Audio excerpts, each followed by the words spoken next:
Welcome to This Explainer. June 12, 2026. 70,000 fans packed into Los Angeles Stadium. What we witnessed wasn't just a win, it was an absolute tactical masterclass. Today we're dissecting the historic and frankly surgical dismantling of Paraguay by the United States, a 4-1 victory that serves as a massive statement of intent on the global stage. You really have to understand the psychological stakes here. 32. That's how many years an entire generation of fans waited to see the U.S. men's national team play a World Cup match on home soil. Not since 1994. Think about the astronomical weight of expectation on those players walking out of that tunnel in L.A. And yet, they didn't just meet the moment, did they? They completely overpowered it. Here is our game plan for today's explainer. First, the statement made in L.A. Second, we'll break down Mauricio Pochettino's tactical blueprint. Third, Folarin Balogun's historic symmetry. And finally, what this all means for a new era in American football. So, let's dive right into part 1, the statement in L.A. Look at that 4-1 scoreline again. That is not just a victory, it's a profound declaration. Historically, the U.S. men's national team had never scored more than 3 goals in a single World Cup match. Never. So, in their most heavily scrutinized fixture in 3 decades, they go out and absolutely shatter their own scoring record on the world's biggest stage.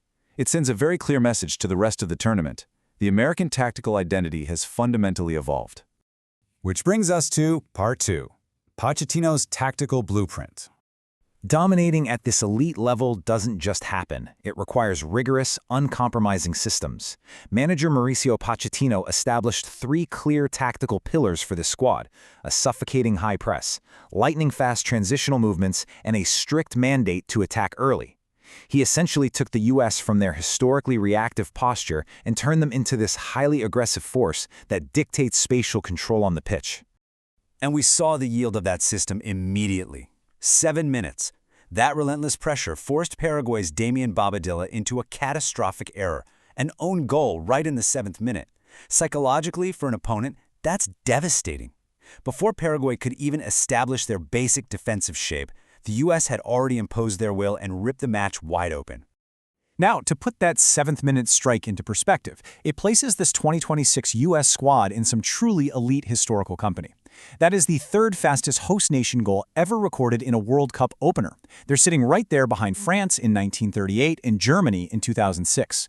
Again, this wasn't some lucky bounce. This was the direct, calculated result of a terrifying intensity off the ball.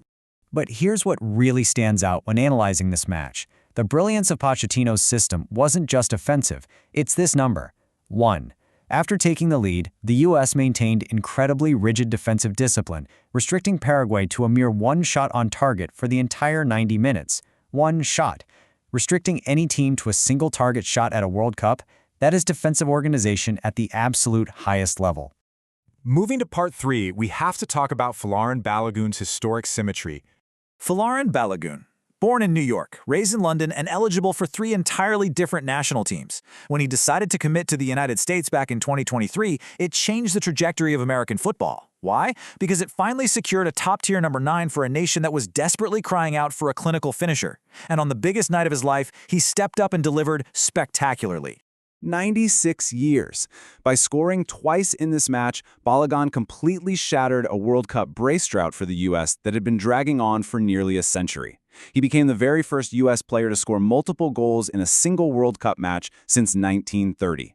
The agonizing wait for a multi-goal hero on the global stage is officially over. And the historical symmetry here is just incredible. Back in 1930, Bert Patnud scored a World Cup brace for the USA against Paraguay. Fast forward 96 years later, and Folarin Balogun scores his brace against Paraguay. 2 historic, multi-goal masterclasses played against the exact same opponent, separated by almost a century. Football truly has a way of writing its own poetic scripts. Finally, let's zoom out for part 4, a new football era. For decades, the global football community kind of patronized the United States. They were viewed as a quote-unquote developing football nation, a team that could qualify, sure, but rarely dictate the actual terms of a match against seasoned opposition. Well, that narrative is officially dead and buried. Christian Pulisic, Gio Reyna, Folarin Balogun, Weston McKennie. These aren't just participants, these are athletes executing at the absolute pinnacle of European club football week in and week out. They bring a level of elite tactical fluency and a ruthless winning mentality that the U.S. simply hasn't possessed before. You don't just have to take my word for it either. When FIFA themselves, the governing body of the sport, officially recognizes your execution as one of your nation's most impressive performances in World Cup history, the argument is settled. The U.S. didn't just win a football match, they showcased a devastating capability that traditional global powerhouses can no longer afford to ignore. The gap between the U.S. and the elite is clearly closing, but it leaves us with a massive question as we wrap up this explainer. Has a new football superpower already arrived? The rest of the 2026 tournament just got a whole lot more interesting, and you can bet every remaining team is on high alert. The United States has the system, they have the elite personnel, and now they have the proven capability to dominate. Keep a very clinical eye on this squad as the tournament progresses. We might just be witnessing the dawn of football's newest giant.